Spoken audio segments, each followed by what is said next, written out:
Cemaat, mübarek Ramazanımız hepimiz için hayırlı olsun.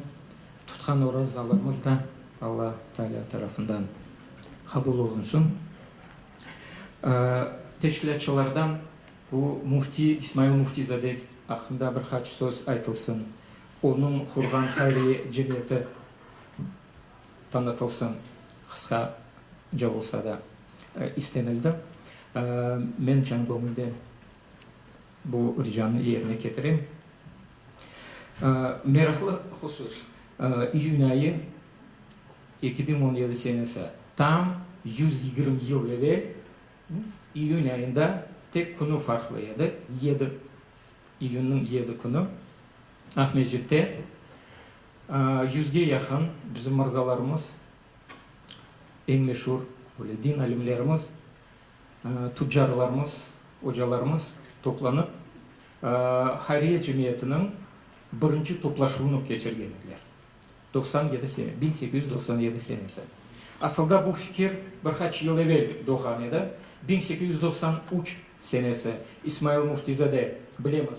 Bizim en belli mırzalarımızdan Kezlev'de 1841 senesi doğan babası meşhur böyle general Batır Mırza Çelebi edi.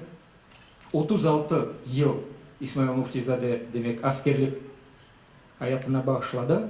İşte bu polkovnik rütbesine yükselgen son istifaga çıkan ve bütünle özünü bu hayır işlerine verdi.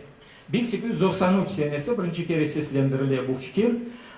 Araştırıcı tetkiqatçıların fikrine göre bu demek fikrin ortaga çıkmasında pek büyük rol İsmail Gasprinski'nin olgan edi. 1894 senesi İsmail Muftizade'ge buyurula bu Hayriye Cemiyeti'nin nizamnamesini bakıp çıkmak, yani tüzmek. İsmail Muftizade yapa bu işini ve 1896 senesi Hayriye Cemiyeti, birinci Kırım Hayriye Cemiyeti artık hükümet tarafından demek imza çekildi ve aytkanımız gibi 1897 senesi iyun 7'sinde onun birinci toplaşığı oldu. Bu birinci toplaşıda meseleni anlatan İsmail Gasprinski oldu. Bu demek toplaşıda Hayriye Cemiyeti'nin reisi olarak İsmail Muftizade seçilgen edi. Toplaşığa reis katiplik yapan kendi İsmail Gasprinski olgan edi. Yani 97 senesi 1917 senesine kadar anlaşılan 20 yıl kadar hizmet etti bu vakıf, bu Hayriye Cemiyeti.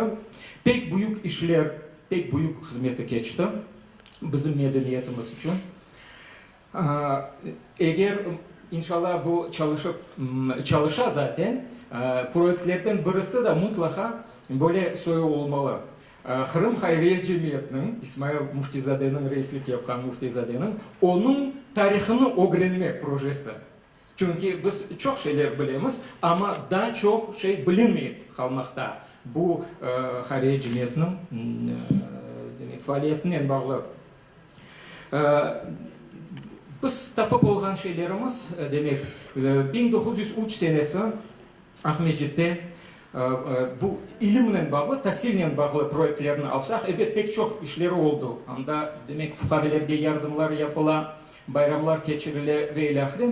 Ama eğer ilim ve tahsil sahasını alsak, 1903 senesi bir oğlan balları için bir ustahane açılganını bilemiz.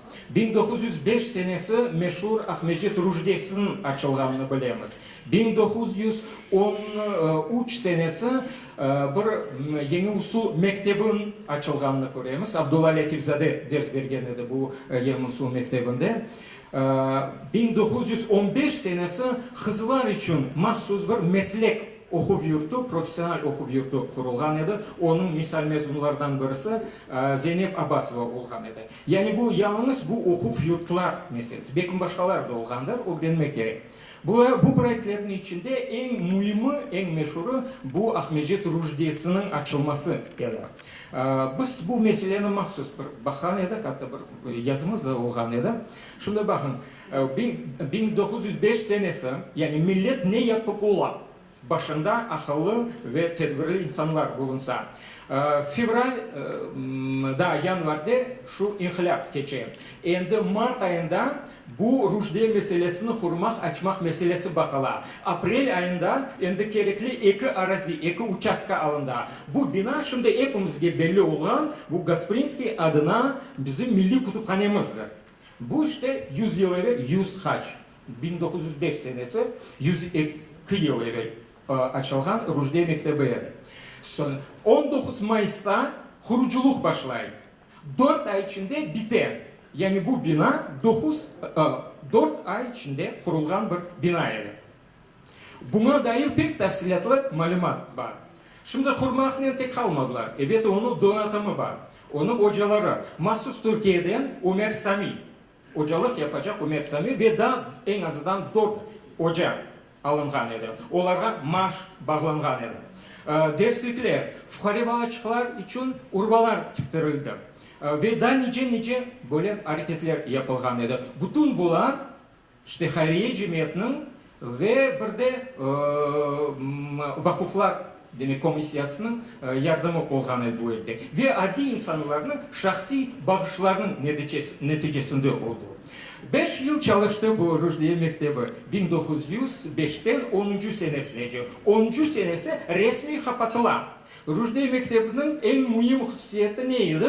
Bütün fenler Kırım Tatarca alıp barılaydı. Bu birinci okul yurtuydu.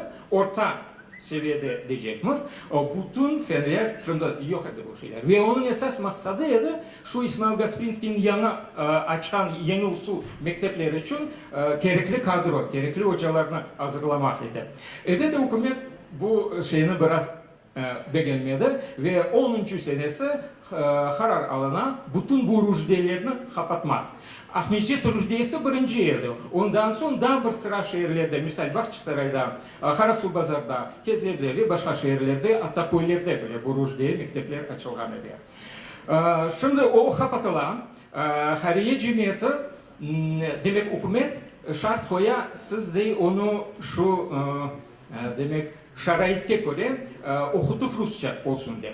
İsmail Muftizadeler karşılar buna ve 5 adamdan ibaret bir heyet Sankt Peterburg'da Stolipin'in huzuruna baralar. Bu Kırım muftisi Adil Mirza Karaşayski, Said Bey Bulgakov, bu Rujde'nin Vasiyi, попечитель, meşhur, gene daha bir meşhur bizim mırzamız, Said Bey Bulgakov, Gasprinski'nin ozu, Muftizade, keteler Stolipin'in huzuruna, anda da kandırmaya çalışırlar. Bu usul demek, Kırım Tatarca ders vermek usulü en doğrusudur. Onu Rus inspektörleri da bu programmalarını, bu usullarını makta ediyor o vakit. Pek meraklı böyle bir şeyler var arşivde. Bunların değil, matematika bilgileri değil, bu Rujde'nin, Ahmetçet Rujde'sini gözde tutar. Hiç de Rus mekteplerinden fark yok. Rahat demek bundan da güzel neticeler gösterirler. Fayda olmadı, kapatıldı, şart koyula onu demek Rusça, bunlar bu şartını kabul etmeler, olsun medrese misal, olsun medrese, Said Bey Bulgakov aytar, medrese olsa ben 3 yıl müderrisinin parasını төлeyeceğim. Ve onun yardımcıları bütün olacak hocalar, Hayriye Cemiyeti tarafından bütün masrafları төлenilecek. 17 senesi Kenne'de açılar. Bu bizim rujdelerimiz. Aytmak istegenim, hükümetten, devletten bir kapık para alınmagan edi. Bütün ne kadar mında rujdeler çalışsa, bütün bu hayriye cemiyetlerinin faaliyetlerinde tek milletin parası kullanılgan edi. Hocalarga, talebelerge, bütçetleri o kadar akıllı düşünülgen edi. Bazı talebeler para төлeydiler. En fukareler için bedava olgan ediler. Yani milletin elinde pek büyük güç var. Yalnız onu zenginleri, onun büyükleri, onun eşrafı, şu ilim adamlarının, hocalarının sıkı bağda bulunsun da ve milletin gerçek menfaatini düşünsün. Sağ olunuz.